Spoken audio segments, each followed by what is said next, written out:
Voyons ensemble la méthode la plus rapide et la plus facile de pose de parquet, la pose flottante des parquets contre-collés et sols stratifiés.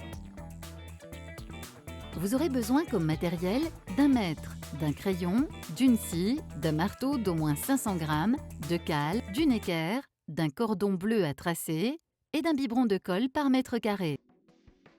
Étape numéro 1, la préparation du support. Une sous-couche isolante est nécessaire pour parfaire l'installation du parquet. Une moquette rase, saine, non moisie peut faire office de sous-couche isolante. Premièrement, assurez-vous que les lames n'ont pas été endommagées lors du transport. Après avoir bien nettoyé la surface du sol, vous pouvez dérouler le film polyane et la sous-couche.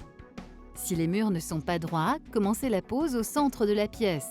Tracez 2 axes perpendiculaires.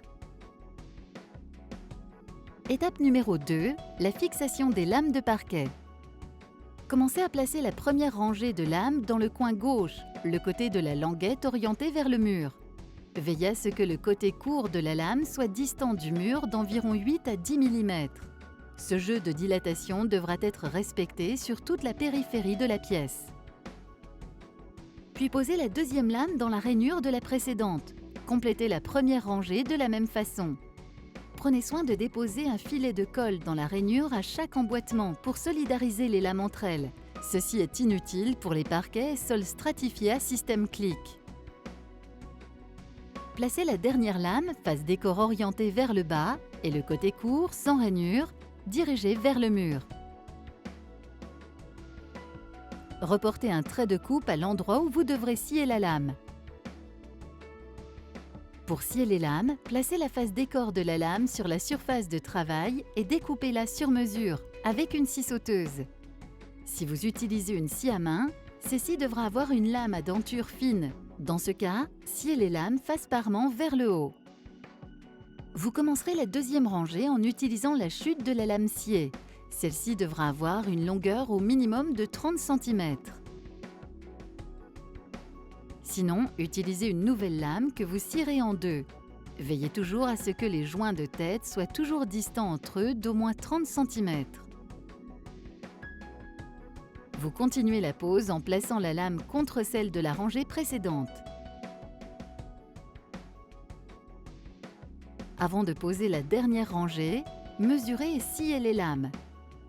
Laissez un espace de 8 à 10 mm entre elles et le mur.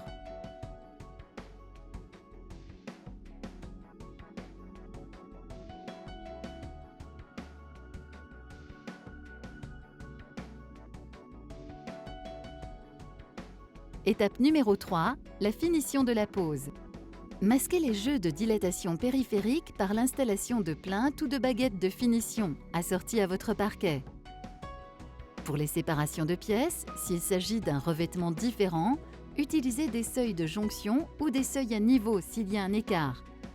Si les pièces sont recouvertes du même parquet, vous pouvez utiliser une lame de parquet à contresens pour un effet d'écho, ou ne pas marquer la séparation et le poser d'un seul tenant si bien sûr le parquet est bien parallèle au mur dans toutes les pièces.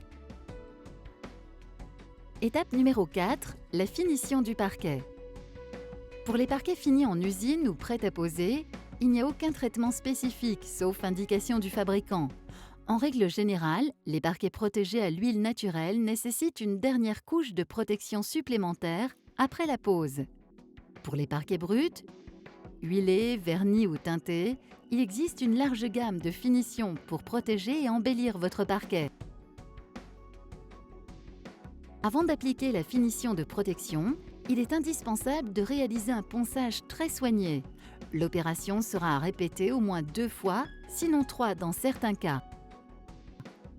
Il est fortement recommandé de procéder aux finitions éventuelles du parquet avant de poser les plinthes périphériques et après un séchage complet, qui durera environ 48 heures. Il faudra attendre encore 8 jours au minimum avant une stabilisation parfaite de votre parquet après sa pose. Pour les sols stratifiés, aucune finition n'est à prévoir. Félicitations, votre parquet est posé.